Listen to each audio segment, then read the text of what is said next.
Okay, so I just recently watched the video by Boogie2988. The video had to do with the fact that game developers, excuse me, need to break even, which, in my personal opinion, is very believable.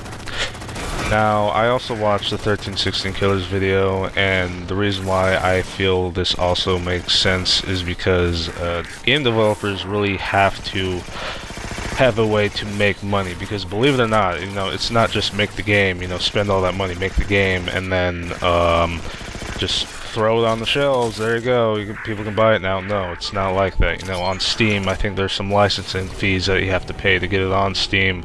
You have to pay the publisher. You have to pay other licensing fees, such as for the engine to make the game. You have to pay licensing fees, I think, even on Xbox One and PS4. I'm not sure if there is any on there, but I'm pretty sure there is something. And with all that money that, they have to pay out of their pockets to have people do stuff for them, yeah, they have to have a way to actually break even and to actually make money. Now, of course, a lot of people will disagree with me, but it's actually true. I mean, they have to make money, and there are good ways of doing this, and then there are bad ways of doing this, and a bad way of doing this is essentially microtransactions. Evolve, Assassin's Creed Unity, I think, went about it the wrong way, and I feel Mortal Kombat X is kind of doing the same thing, where essentially they make the game only they make the game, but they throw in some bullshit stuff in there, for you to buy. Like, a good example is the easier fatalities, which, in my personal opinion, it's Mortal Kombat. I mean, come on, it's a game that I think everybody probably knows well by now. The game has existed for a very long time, and the whole point of a fighting game is to actually learn the moves, and the fatalities, believe it or not, are only optional. You really don't have to do that. You can just, kind of put a light punch on the guy and he'll just drop dead.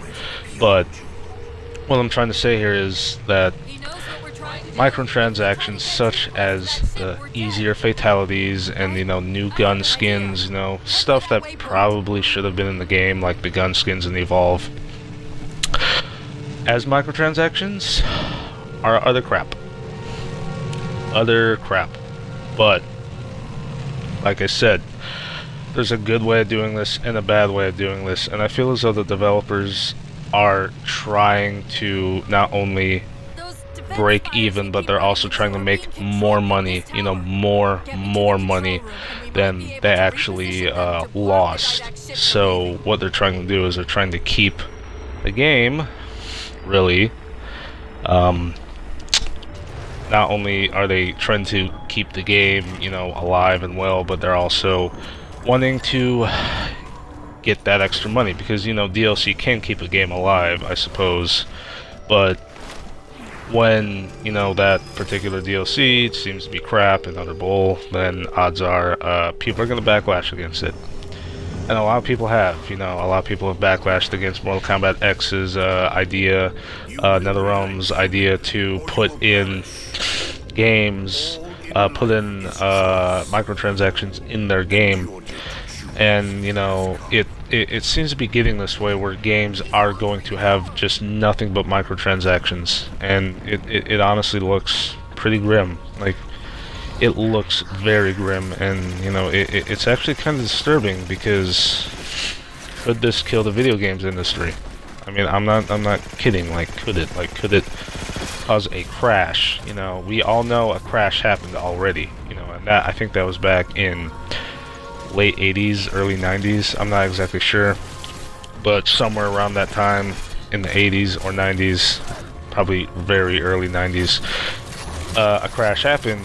And it was quite literally the most, it was a dark time for gaming. And, could that same thing happen? I am inclined to believe so. See you guys later.